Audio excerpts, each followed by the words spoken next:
Welcome to this very special edition of the KAJ Masterclass Live, the show which ensures that you profit from your time spent here with experts, either through the industry insights, information, or simply learning from them. And today we have Dr. Daniel Laby. He's a sports vision ophthalmologist, and we'll talk to him how vision impacts athletic performance. Welcome to the show, Dr. Laby. Thank you, Ajay. Glad to be here. You are welcome to the show, Dr. Laby. You are welcome to India in this online form, and I'm sure a lot of people will benefit all across the world on what we are talking about. We'll be talking about, as I said, how vision impacts athletic performance. So, Dr. Laby, one very basic question itself is that don't we know that vision is very important in anything we do, especially in sports, and people will know, especially if that sports is say that vision intensive, it is required. So I want to know, uh, when you talk about sports vision for athletic performance, is it in that sense or is it in a wider sense, and it impacts all sorts of athletics in whatever sort of games that they are playing? Help us understand this. Well, Ajay, it's not even just in athletics; it's in all of life, right? Having try to go through your day with your eye closed is not that easy. And speak to any people that have visual difficulties, they'll tell you that's the case. If you're trying to cross the street, if you're trying to find what product to buy in the store, trying to work on your computer, whatever the task is. In athletics, it's even more important. Think of any sport. Is there any sport that you play with your eyes closed? I couldn't think of any when I tried to think of a sport like that. And so visual performance, depending on the sport, has different needs, different abilities. And it's really this topic of sports vision, as I call sports and performance vision, because performance goes to not just in athletics, but goes to people in everyday life. Right, right.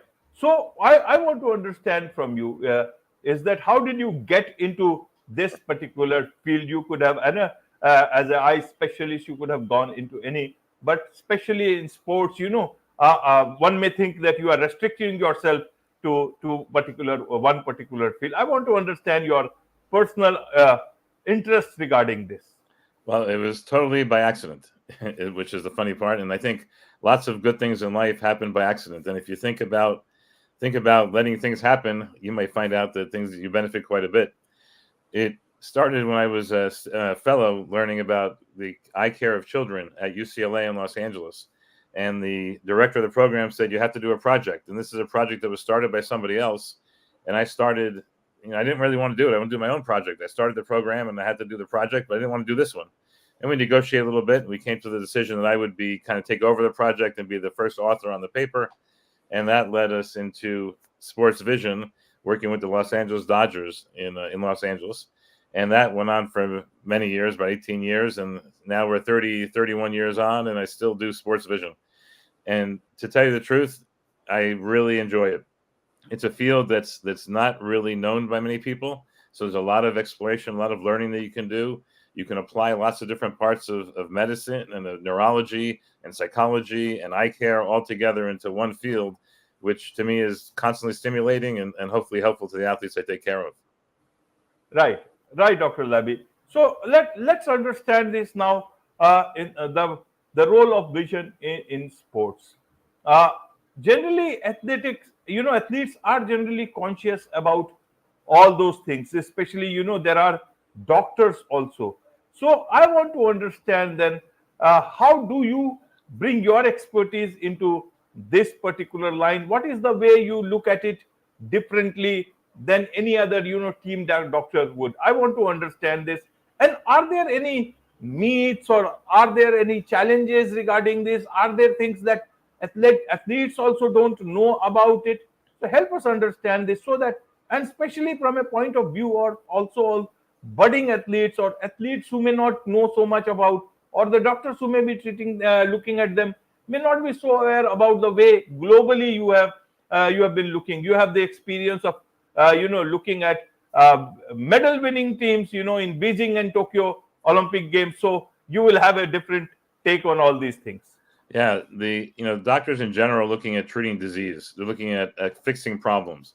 And in sports vision, we're looking more at understanding performance of how the visual system aids the brain to make a decision, and how that decision then can be implemented through a visually guided motor action to be exact in your sport and to be successful. So if you're a starting athlete, or if you're a starting doctor and you want to know what to do in this field, really think about the global picture, not just about a certain eye disease like a crossed eye or a lazy eye or a cataract. That's not what, frankly, I'm interested in. I'm interested in the normal visual system, normalize how the brain uses that visual information to make that motor action. And if you study each of those pieces, you understand the brain is mostly related to vision. Every part of the brain has a role in vision, and a large percentage of the brain is involved in in seeing and making visual decisions. And if you understand that, you'll move into the area of psychology, of understanding neurology, of the visual system, of how different parts of vision. It's not just reading the eye chart; it's understanding how to see things quickly, how to be able to pick up things that are low contrast, and understanding that different sports have different needs visually, and understanding what those needs are for each sport, that you can then leverage your knowledge, leverage your understanding, your creativity, because this is a new field. So you can put together new things to try to see if they work, evaluate them scientifically. And I think that's a key point. Lots of people do a lot of thinking, I'll do this and I'll do that and I'll do this, and they waste a lot of their time. What you want to do is evaluate if you have an idea, evaluate it scientifically, rigidly, see if it works. And if it works, then it's going to benefit people and athletes to perform better. Right, Dr. Laby. So now a lot of people think, athletics is something, that I should be good in terms of my strength of legs, hands, or whatever part they use most of the time for whatever sports they are playing. What about the brain? How does the eye vision, relates to the brain? How does it impact then the athletic performance? Well, remember that the eyes and the arms and the legs are dumb. They don't know what to do. They can't make any decisions about anything. They can't move as they need to. They can't see as they should. The brain is what gives that information. And that's, I think, one of the differences between a regular eye doctor and someone who's interested in sports vision, because that sports vision specialist should understand that the brain takes the vision, transforms it, and makes a motor action with the hands or the legs. And it's that ability, it's that understanding that how the role of bias, previous experiences, how alert you are, how rested you are, how much practice. Sure, you need to have strong legs and strong arms. You need to be in good physical shape, without a doubt. You want your brain to have the tools to be able to do everything it needs to perform well in the sport.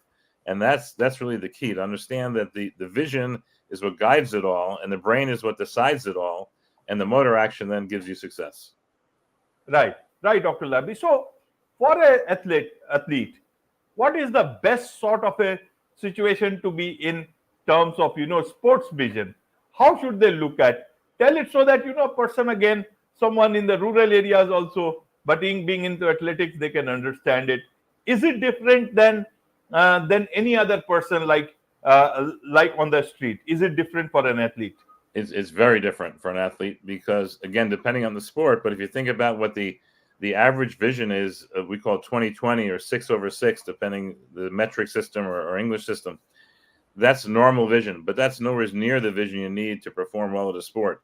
If you're playing cricket, or you're playing soccer, you're playing baseball, you're playing tennis, all those sports require really sharp vision. And the average vision of successful players is far better than 20/20 or 6/6. And so the athlete needs to become their best advocate. They have to be able to go to the doctor and say, I don't want just normal vision. I want better than normal vision. I want the best vision I can potentially get. Give me a pair of glasses that fixes me perfectly, so I have better vision than anybody else on the field or on the pitch or on the court, so I can be more successful. And to be honest with you, and if I may, Ajay, I plug Yes, my new book here. yes. I wrote a book, and it was published just on Amazon a couple weeks ago. And if we're talking about how can you get up to speed about sports vision, understanding how the brain and how the eyes and all work together, this is, I think, the book for you. This is 30 years of my experience in sports vision. Not only does it have anecdotes about what I've done, the championships and so forth, but it also gives you a step-by-step guide through something called the Sports Vision Pyramid. The Sports Vision Pyramid is the way of understanding approaching vision, starting at the bottom of your vision, moving up to how both eyes work together, how your brain makes a decision about your vision, how you can guide a motor action. And if you go that pyramid nicely up to the very top, then we're talking about elite sports performance, success, medals, championships, and so forth. Wonderful, wonderful. So, talking of your book, Eye of the Champion, this is what the book you just showed. So, in this book, how have you dealt with this particular subject? If as I say, simple person, even I want to have my best vision as possible, but for an athlete, how do they get started with getting this best sort of a vision? Even for a normal person, they would want to have as much best vision as possible. So what are the things that they can do? What is it different that they have to do than what a normal eye doctor would perhaps suggest? Well, again, it's a matter of being an advocate for yourself. It's a matter of knowing what you need, knowing that vision of 20/20 or 6 isn't good enough, and going to the eye doctor and saying, don't just make me okay like everybody else that comes in and goes out of the office. I need to have the best I can potentially do, and spend a few more minutes turning the knobs on the machine to get me that expert ideal vision. That's the first step. The next step is then to understand the process, and again, that's what we highlight in the book here. Understand the process from the vision to the brain's making decisions about your vision. And there are things we can test on that. There are ways we can test your concentration, because if you can't concentrate when you're trying to do something on your computer, you're not going to concentrate when you're doing it in play in sports. How we can train your hands to work faster, your legs to work faster with that visual information to make a perfect motor action for success. And so it's really a matter of being your advocate and evaluating and searching and reading and understanding, excuse me, so that you can play your best, and that no one's going to come and tell you, do this and do this and do this. Now, you can hire a coach, you can hire me, but that you have to do the work yourself. And if you do the work yourself, understanding it, practicing and training, you'll perform well. Right, right. Now, for some people, especially athletes, are there some sports which puts a lot of stress on the eyes? Are there some, or are there activities also as a individual that ones do apart from, computers or mobile phones? What are the other things that can put a lot of stress on eyes and can impact our vision? Well, the most important thing is to understand what skills you need for your sport, because tennis is very different than soccer or football, which is different than cricket. Each sport has a different range of needs. And we wrote a paper about the U.S. Olympic team at the Beijing Olympics several years ago. And, the players that had the best sharpness of vision, one of the best players were the archers, but they had terrible depth perception. On the other hand, if we look at the boxers, they had really good depth perception, but they had poor vision. Well, if you think about it, there's nothing in depth on the archery target. It's a flat target placed far away, so you need to have sharp vision. But if you're a boxer, you don't need to have sharp vision because your opponent is right in front of you. It's pretty big. But you need to have depth perception very good, because otherwise you're going to get hit in the jaw and you're not going to realize it. And so you want to practice, and you want to train, and you want to improve those skills critical to the sport you play. And don't waste your time doing other things that are not important for that sport. And so again, that's the knowledge. If you have the knowledge of what's important, you can train it. And you can train it with exercises on the computer, like you said, or you can train it with physical exercises. There's light pads, light boxes that you use to increase your speed. There's ways we can track your eyes to see what you're looking at, so we can train you to look at the right thing at the right time. There's lots of different interventions, even something as simple as learning how to juggle.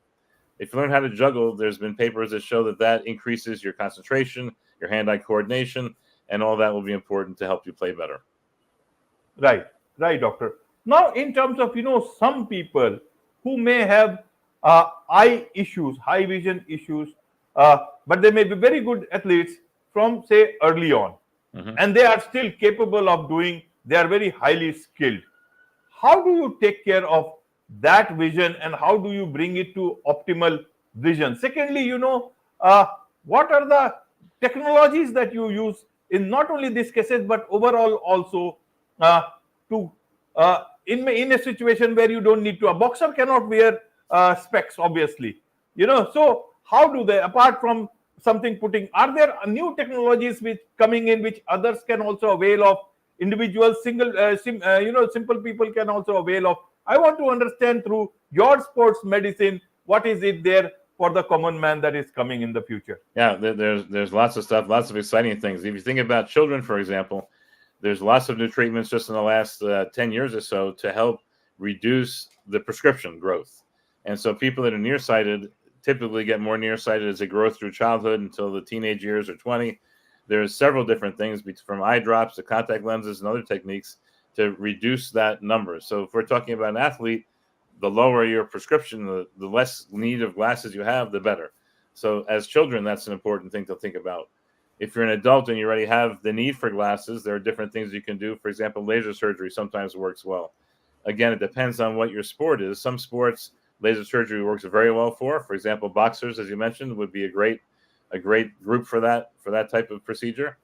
But if we're talking about sports that have a small target that moves very quickly, they may not get the vision they need from a laser procedure, but instead a contact lens works very well for those people. And in fact, just took care of 300 or so professional baseball players in this past month, and we gave many players contact lenses who were very good. They got contracts worth signing bonuses for millions of dollars, but our intention is to make them just a little bit better, let them use their natural skills, amplify that to allow them to perform at their best with a little bit better vision. And we gave many people contact lenses as well. So there's lots of interventions you can do. There's even some brain training you can do to correct small need for glasses. If you have a big prescription, it won't work. But if you have a small prescription, sometimes that can work as well. So there's many options. And the important thing is to understand that one option doesn't fit everybody. You have to speak to the athlete. You have to speak to the person, even if it's not an athlete. Find out what they need to do, what they want to do, and then try to tailor the best intervention to help them maximally. Right, Dr. Laby. So, do you think it will be quite optimistic to think that there will be a technology, or there can be a technology soon where we will not need glasses or any sort of a surgery, but very minor sort of an intervention, and we will have the optimal vision even at a age of 50 plus? Well, when you get to 50 plus, and I'm well past that, at 60, 62, 63, it gets to be a little hard because there are things that happen in aging that we can't reverse.